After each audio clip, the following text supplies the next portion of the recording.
Oh well, mabuti naman at buhay ka pa. Kailan ka pa nakalaya? Nakakainsultong tanong nito sa kanya. Para lang takpan ang hiyang inabot nito. Bumaba ang tingin nito sa anak niya. Oh, look at it. Yan na ba ang bunga ng pananamantala sa'yo ni Mr. Johnson? Hindi naman pala pangit ang lahi niya dahil nagkaroon ka ng magandang produkto. Tanong nito habang hindi pa rin inaalis ang paningin sa bata. Oh, really? Paano mo nalaman? Nakangiting tanong niya. Imbis kasi na magalit siya, parang natuwa pa siya nang makita ang reaksyon nito. Siyempre, sinabi sa akin ni Mr. Johnson na successful ang pananamantala niya sa'yo. Hindi na naituloy ni Anna ang gusto pa sana niyang sabihin nang mapagtanto na nahulog siya sa patibong ni Ashley. Marunong mamblap ang loka. Sa loob-loob niya, binalingan niya si Kevin at nakita niya ang pagdilim ng anyo nito habang nakatingin sa kanya. I didn't know you were that close to Mr. Johnson, Anna. And you also appear to know what happened to me back then, right? Matagal na natigilan si Anna nang marinig ang tanong niya. Tila ito natuod sa kinatatayuan nito, waring nag-iisip na magiging dahilan. Alam niyang malaki ang kinalaman nito sa pag-set up sa kanya. Tiningnan niya si Kevin na kasalukuyang hindi maalis ang tingin sa kanya. Alam niyang may gustong sabihin ito ngunit wala siyang plano na makinig. Sinulyapan lamang niya ito. Hindi na siya nag-aksaya pa ng tingnan ang lalaki ng matagal. Dahil pakiramdam niya kapag ginawa niya, naaalala lang niya ang panloloko na ginawa nito noon sa kanya. Nang makitang tulala pa rin si Anna, minabuti na lang niyang talikuran ng mga ito. Ashley, wait. Si Kevin, na unang natauhan, ay mabilis ang mga hakbang upang hawakan ang braso niya. Hindi niya nagustuhan ang paghawak nito sa braso niya kaya niya ito tinapunan ng matalim na tingin. Tila nahalata naman ito ang mga nagbabantang tingin niya kaya agad siya nitong binitawan. Ashley, can we talk? Bakas ang pagsusumamo sa mukha nito at sa klase ng mga tingin nito sa kanya. Nagpakawala siya ng nakakainsultong ngiti at sumagot. And how do you think you are to demand a few minutes of my time? My time is precious, and you don't deserve it. Excuse me. Nakita niya ang hindi makapaniwalang ekspresyon sa mukha ni Kevin nang marinig ang sagot niya. Umarko ang labi niya. Hindi na ako katulad ng inaakala mo, Kevin. Dagdag niyang sabi bago tinahak ang entrance ng cast building. Kevin! Sigaw ni Anna sa lalaki na makitang may plano itong sundan si Ashley, kaya agad niya itong pinigilan. Nakalimutan mo na ba? Asawa mo na ako ngayon. Huwag mong subukan na balikan si Ashley dahil hindi mo magugustuhan ang gagawin ko. Dahil sa narinig, galit na sinakal ni Kevin si Anna. Nagbabaga ang kanyang mga tingin at lalong humihigpit ang kanyang mga kamay sa pagkahawak nito sa leg nito. At anong gagawin mo, ha? I-frame up na naman si Ashley tulad ng ginawa mo dati? I'm sick of your manipulations, Anna. Don't force me to divorce you. Mahina ngunit madiin niyang wika rito bago ito tinalikuran. Halos hindi makahinga si Anna nang patulak siyang binitawan ni Kevin. Hinawakan niya ang kanyang leeg. Pakiramdam niya tumagos hanggang loob ng kanyang lalamunan ng kamay nito. Namumula ang kanyang mga mata na sinundan ng tingin ang likuran ng papalayong si Kevin. Kahit anong gawin mo, hindi ka na makakabalik kay Ashley, Kevin. Ako pa rin susundin mo. Sabi niya sa sarili. Samantalang sa loob ng cast building, nagtataka si Ashley kung bakit kakaiba ang tingin ng mga empleyado sa anak niya nang makapasok na sila. Mula sa gwardya, pagpasok nila ng entrance, pagdaan nila ng information desk, at maging ngayong nasa waiting lunch sila, ganun pa rin makatingin ang mga ito sa anak niya. Bakla bang anak ni boss? Narinig niyang tanong ng isang empleyado sa kasamahan nito nang dumaan sa gawi nila. Di ba kanina ibang suot ng damit ng anak niya? Tingnan mo pati yaya ng anak niya. Nag-iba na rin. Nagtataka si Ashley kung bakit sa anak niya nakatingin ang mga ito habang nag-uusap. Gayong anak ng boss ang mga ito ang topic ng usapan. Miss Ashley Maranan, come in please. Tumigil siya sa kanyang malalim na pag-iisip nang marinig ang pagtawag ng President Secretary sa kanya mula sa labas ng President's office. Binalingan muna niya ang anak habang naglalaro ng Barbie doll nito. Sam, baby, pupunta muna si Mami sa loob ng silid na yon. Sabay turo niya sa President's office na tiningnan naman ang anak bago niya idinagdag. Please behave. Huwag kang gumala kahit saan. Ang laki nitong building at ilang floor pa ito. Baka maligaw ka at mahirapan akong hanapin ka mamaya. Kaya hintayin mo na lang ako rito, okay? Bilin niya sa anak at tumango naman ito. Don't worry, Mommy. I'll just wait for you here. Sagot nito sa kanya. Hinalikan muna niya ito sa noo bago tumayo at pumasok sa loob ng President's office. Lihim na sinuyod ng kanyang mga mata ang loob ng silid. Nimbus gray mixed with white color ang pintura ng wall nito, kaya magaratingnan at malamig sa mata. Gawa sa glass wall ang kalahati ng silid at makikita ang view ng mga naglalakihang building sa labas. Sandaling tumigil ang paggala ng kanyang paningin nang mahagip nito ang lalaking nakatalikod sa kanya at nakaharap sa glass wall habang nakatunghay sa labas. Nasa loob ng bulsa ang dalawang kamay nito, waring kilalim ng iniisip. Kahit nakatalikod to sa kanya, ramdam pa rin niya ang kapangyarihang mayroon ng lalaking ito. Tumikim siya dahilan upang lingunin siya nito. Sandaling tumama ang kanilang mga mata. Miss Ashley Maranan? Tuwid na bigkas nito sa pangalan niya. Yes, and as the company's business consultant, I am here to personally sign the contract. Tuwid rin niyang sagot. Unti-unting naglakad ito papalapit sa kanya. Sa klase ng mapang-akit at tingin nito, pakiramdam niya, umusbong ang kakaibang init sa pagitan nilang dalawa. Lalo pa at sobrang lapit na nila ngayon sa isa't isa. Isang beses niya lang naramdaman ang ganito, and it was 5 years ago. Napaatras siya nang lumapit ang mukha nito sa mukha niya. Bakit ba pakiramdam niya nagkamali siyang tanggapin ang alok nito? Hindi niya napaghandaan kung ano ang gagawin sakaling dumating ang pagkakataon tulad nito. Nag-research siya ng background ng lalaki at kilala ito sa pagiging playboy dahil iba't ibang babae ang nakikitang palagi nitong kasama. Isang babae lang ang tumagal rito. Si Tala Mendez, ang international model at malapit na ang mga itong magpakasal. Why do I feel this moment so much familiar? Mahina nitong wika at muling dumampi sa ilong niya ang mainit at preskong hininga nito. Na kahit siya, masasabing pamilyar din sa kanya. Bakit nga ba pamilyar? Sa loob-loob niya. Lalong lumakas ang tibok ng puso niya nang hapitin nito ang baywang niya upang dumikit sa katawan nito. Even the heat from your body is something I've felt before. Dagdag nito na mas lalong nagpalakas ng tibok ng kanyang puso. Even the speed at which your heart beats is the same as mine. Muling dagdag na sinabi pa nito at lalong lumapit pa ang mukha nito sa mukha niya. Nagpanik siya nang makita na bumaba ang mga mata nito sa mga labi niya. You are my sweet little thing and I need only to taste your lips to confirm it. Dahil sa sinabi nito, biglaan niya itong tinulak na malakas. Bago pa man lumapat ang labi nito sa labi niya, namumulampis niya. Hindi niya alam kung sa hiya sa sarili niya o galit para rito. Muntik na niyang makakalimutan ang totoong pakay niya kung bakit niya iniwan ang sariling kumpanya para lang magtrabaho rito. Show me some respect, Liam Castillo. I am here as a business consultant for your firm and not just any woman you might sleep with. Galit niyang wika rito. Sumilay ang ngiti sa labi ni Liam nang makita ang pamumula ng mukha ni Ashley. Bagay na ikinatuwa pa niya. Dahil lalong naging kaakit-akit ito sa kanyang mga mata.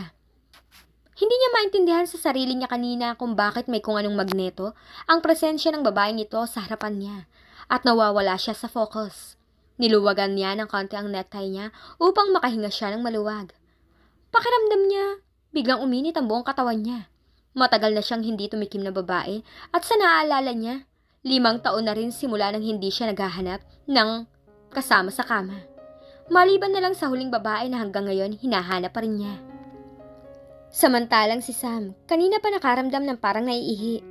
Tiningnan niya nakasarang pintuan ng President's office na pinasukan ng mami niya kanina.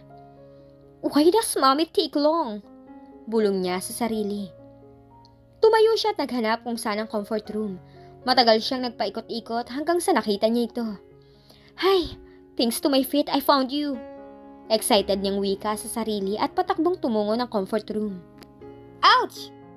Sabay na bigkas ang dalawang bata na magkabanggaan sila sa pintuan ng restroom. What are you doing? Can't you see that this is a men's restroom? Singhal ng 5 taong gulang na batang lalaki kay Sam. Napahiya siya matapos basahin na sa restroom ng palalaki nga siya pumasok. Sinamangutan niya ang batang lalaki dahil sa panginsulto nito sa kanya na hindi marunong magbasa. Yes, I'm aware that this is a men's restroom, but I need to pee. Mataray niyang sagot at nagpatuloy sa pagpasok sa loob. Ngunit nakailang hakbang pa lang siya nang muling hinatak ng batang lalaki ang kamay niya, kaya napaharap siya rito. What's wrong with you? Why are you so fussy? I know how to pee while standing up. Singhal niya sa batang lalaki dahilan upang kamutin nito ang ulo. You didn't learn in school that women can't urinate in men's restroom, did you? Naiinis sa tanong ng batang lalaki. How could you say that? Mommy is peeing in that room.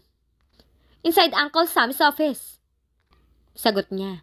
Napaawang naman ang labi ng batang lalaki dahil sa hindi makatuwirang niyang sagot.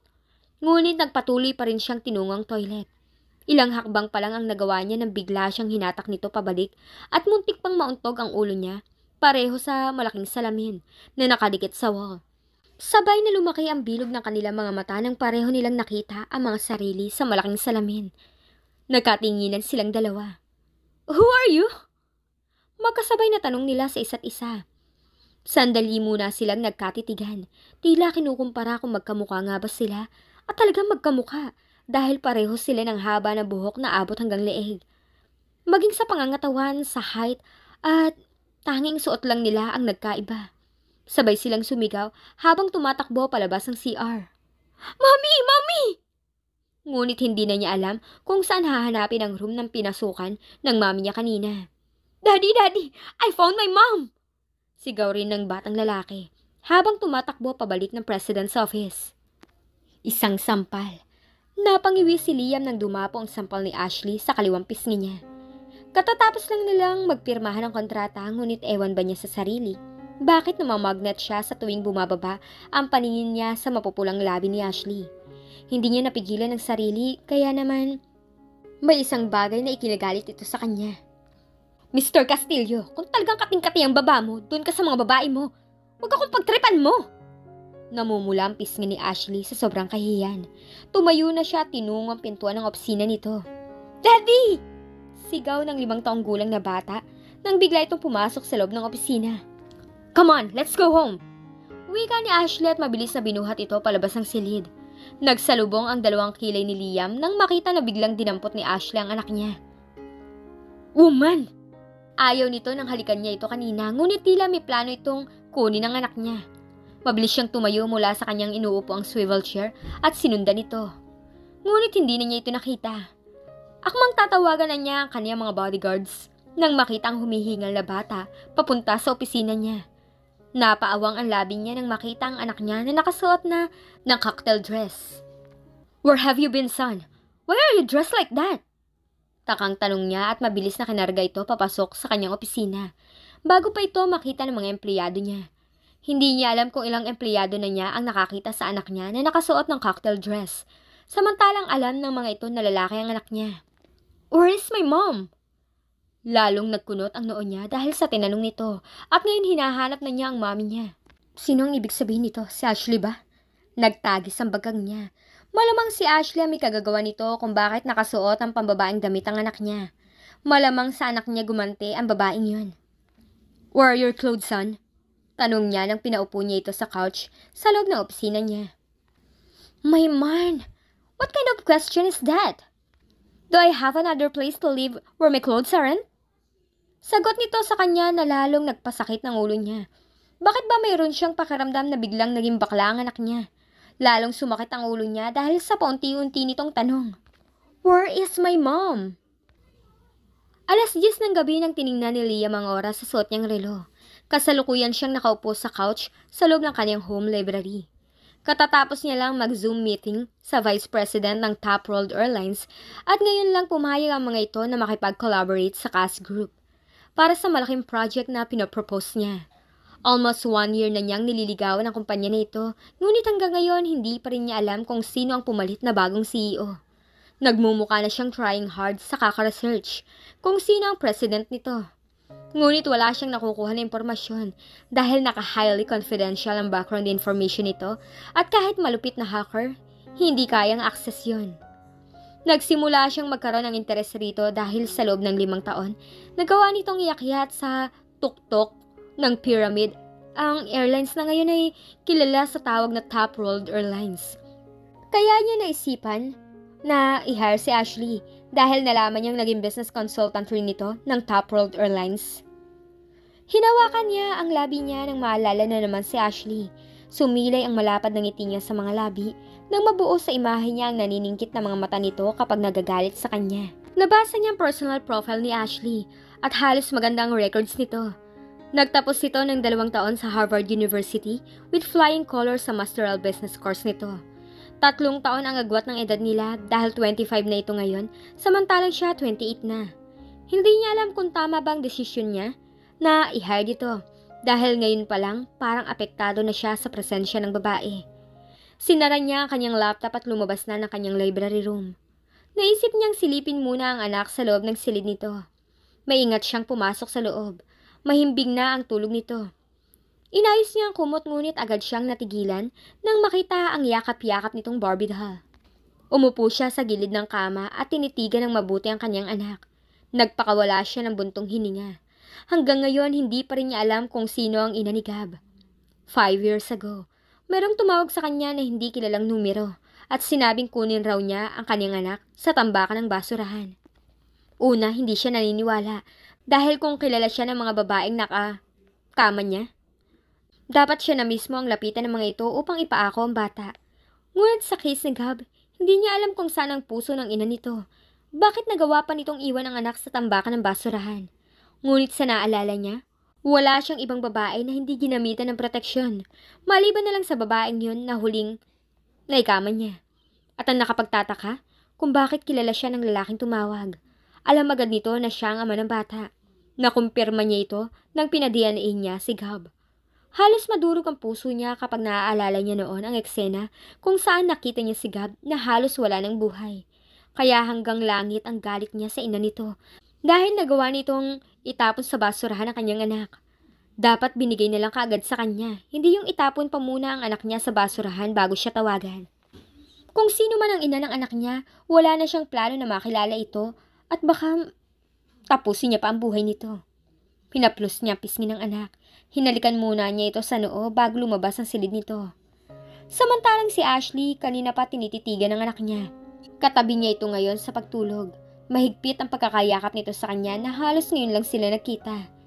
Simula nang umuwi sila kanina, ang dating madalgal na Sam ay naging tahimik na at palagi niya lang itong nahuhuli na nakatingin sa kanya. Ang pagkakaalam niya sa anak niya, sa lalaki ito mahilig makipag-usap, lalo na kapag gwapo ang kaharap nito. Ngunit ngayon, kahit sa mga damit, ayaw nitong nagsusot ng dress. Bagay na ipinagtataka niya dahil panlalaki ang gusto nitong isuot. Beep! Napalingon siya sa kanyang cellphone na nakapatong sa ibabaw ng bedside table nang marinig niyang tumunog ito. Kinuha niya ito upang tingnan kung sino ang nag-text. Nakakunot ang noo niya nang makita na hindi kilalang numero ang nag-text sa kanya. Are you asleep? Hindi niya alam kung sino ang nagte-text sa kanya kaya tamad niya itong nireplyan. Do I know you? Wala pang isang segundo agad na itong nagreply. Miss Maranan, it seems like you've already forgotten about our kiss. Napabalikwas siya ng bangon matapos basahin ang reply nito. Isang tao lang naman ang humalik sa labi niya kanina. Nakagat niya ang ibabang labi. Hanggang ngayon pakiramdam niya nalalasahan pa rin niya ang labi nito. Hindi niya alam kung magre-reply pa ba siya o hindi, ngunit minabuti na lang niya na hindi mag-reply. Ha? Bahala siya. Ang palagay niya sa akin. Katulad ng mga babae niya. Sabi niya sa sarili. Mommy, who are you talking to? Bumalik siya sa paghiga nang marinig ang boses ng kanyang anak. Muli itong yumakap sa kanya, tila ba namimiss siya. No baby, just go back to sleep. Sagot niya rito. Hinimas-himas ang likod nito upang bumalik sa pagtulog. Isang oras na naghihintay si Liam sa reply ni Ashley, ngunit walang message na dumating sa inbox niya. Nahilamos niya ang muka. Bakit ba pakiramdam niya walang pakialam ang babaeng yun sa kanya? Muli siyang nag-send ng message. The Vice President of Top World Airlines will be coming tomorrow. You should get ready, as we are scheduled to meet him at 9 o'clock tomorrow morning. I know. Mabilis pa sa 4:00 ang reply nito sa kanya. Wala man lang ibang sinabi. I know lang. Nagmamaktol niyang tanong sa sarili. Hinagis niya ang cellphone sa bedside table at nagpasya na lang matulog. Habang nagkakape sa veranda ng mansyon, nasa kalagitnaan ng pagbasa si Liam ng dyaryo nang mapansin niya ang yaya ng kanyang anak na patakbong lumapit sa kanya. Sir, patawad po. Ngunit ang young master, ayaw po niyang magbihis kapag hindi cocktail dress ang suot. Parang iyak ang katulong niyang si Loida habang nagsusumbong sa kanya.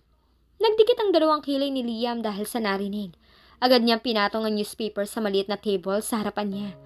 Ang aga pa, sumasakit na ang ulo niya sa anak niya ngayon. Hindi niya alam kung sinaniban ba ito ng babaeng espiritu. Bakit bigla na lang pambabae ang galawan nito? Tumayo na siya at mabilis na tinungo ang silid ng anak. Nakahilata pa rin ito sa kama niya at walang plano na magbihis pa. Son, tawag niya dito. Daddy, how many times do I have to say that you should call me baby? I don't like you calling me son. It's too masculine. Reklamo nito sa kanya. Pakiramdam niya aatakihin siya sa puso sa mga sinabi nito. Gab! Sigaw niya rito dahilan upang bumalikwas ito ng bangon at nakaramdam ng takot sa kanya. Namilog ang mga mata nito dahil sa pagkagulat. Halata na pinipigilan lang nito na umiyak. Daddy, are you mad at me? Heto siya, parang nasasaktan ang puso niya kapag nakikita niyang bumabagsak ang mga luha nito. Kailan pa naging artista itong anak niya? Daddy, I'm sorry. Can I kiss you? Parang nakakaawa nitong tanong sa kanya dahilan upang lumambot ang puso niya. Umupo siya sa kama nito. Come here. Sagot niya rito at agad naman itong yumakap sa kanya. Pinaulanan nito ng halik ang buong pisngi niya, bagay na hindi naman ginagawa dati. Pero nagustuhan niya ang pagiging malambing ngayon ng anak niya. Baby. Nakamot niya ang ulo kung bakit nakikibaby na rin siya sa pagtawag rito. Ayaw pa naman niyang binebaby ang anak niya lalo pa at tagapagmana ito ng kanyang kumpanya. Baka magiging mahinang CEO ito balang araw. If you want to come with me to the office, you should change your clothes. May hinang wika niya rito. Umangat ito ng mukha tumingin sa kanya. But Daddy, I want to wear a cocktail dress. Sagot nito sa kanya. Parang aakyat na naman ang dugo sa ulo niya. Ngunit pinipigilan niya lang ang sarili. Siguro kailangan na niya pa tingnan sa doktor itong anak niya.